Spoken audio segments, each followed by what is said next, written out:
People often avoid the truth because it shatters the stories they cling to. You were raised on promises that love would be your salvation, that the right person would heal wounds you couldn't face alone. From fairy tales to love songs, the message was clear. Someone will come and make everything okay. And you believed it, not because you're foolish, but because no one taught you to question it. But what if that promise was never real?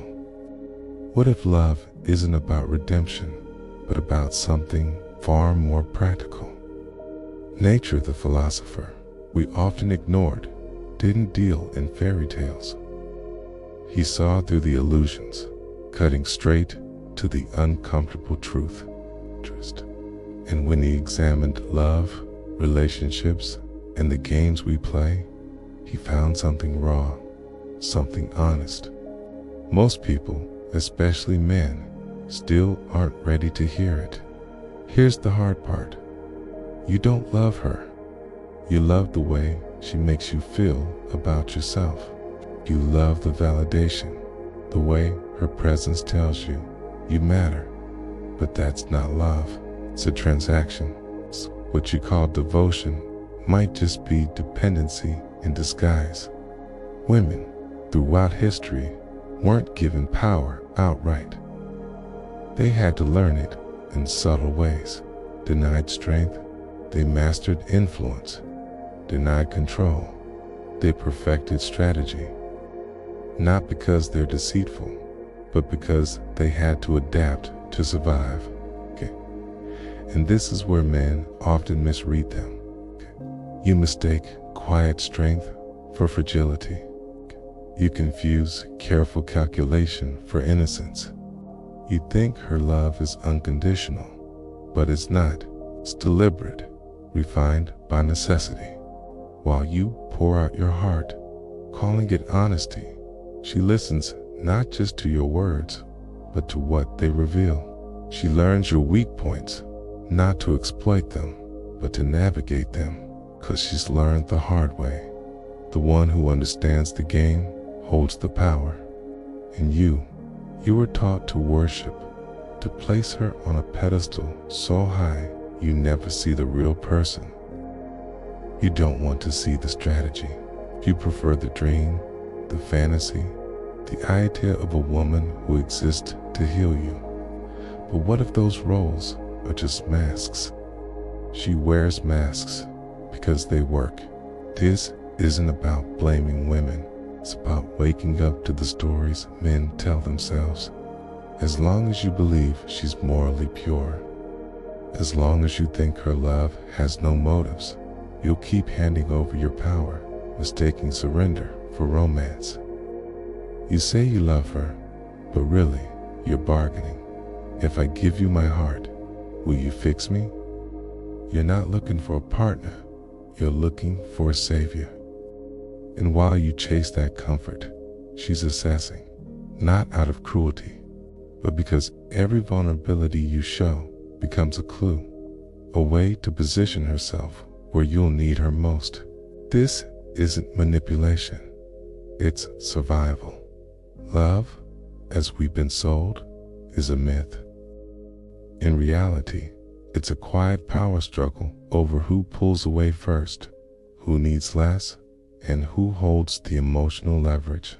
And here's the brutal truth. The one who needs less controls more.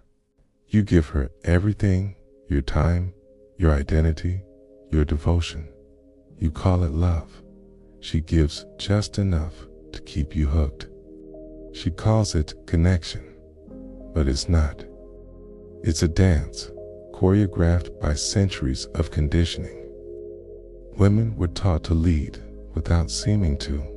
Men were taught to obey while believing they're in charge. It's not her fault. It's not yours. It's the result of a world where men ruled the surface and women mastered the unseen. And now you walk right into the trap, thinking you're the hero of the story. She doesn't need to command. She only needs to suggest. She doesn't force, she inspires, and without raising her voice, she shapes you. That's not deception, that's skill. You call her mysterious because you refuse to see the truth. You still think love is about merging souls. She knows it's about balance, about leverage. And when she steps back, it's not her absence that hurts.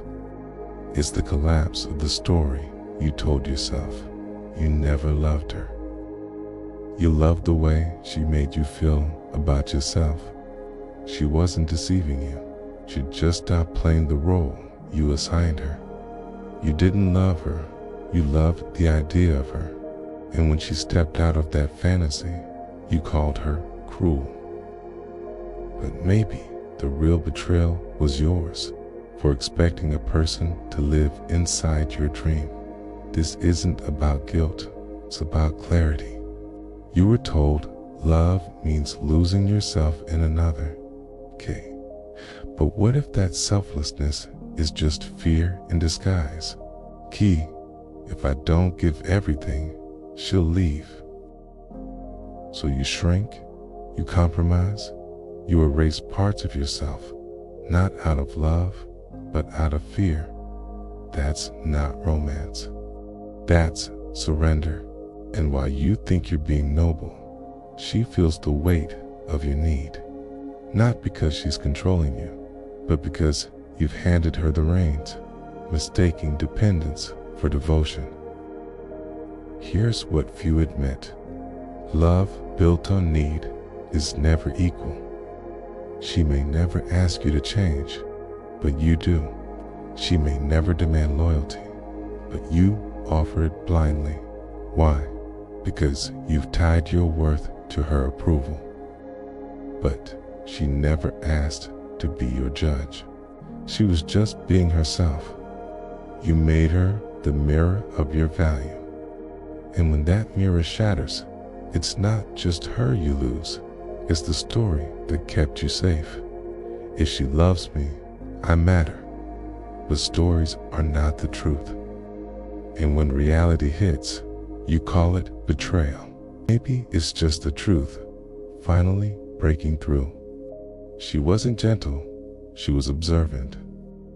She wasn't nurturing, she was strategic. You thought she followed, but she was always choosing. Because she understood what you didn't. The one who sees the game clearly holds the power. This isn't about good or evil, it's about waking up. Love isn't a fairy tale, it's a negotiation one where both sides play their parts, often without realizing it. And until you stop needing her to be your redemption, you'll never meet the real person behind the role. So ask yourself, are you ready to see her and yourself without the myth? Because that's where real love begins. Not in dreams, but in truth.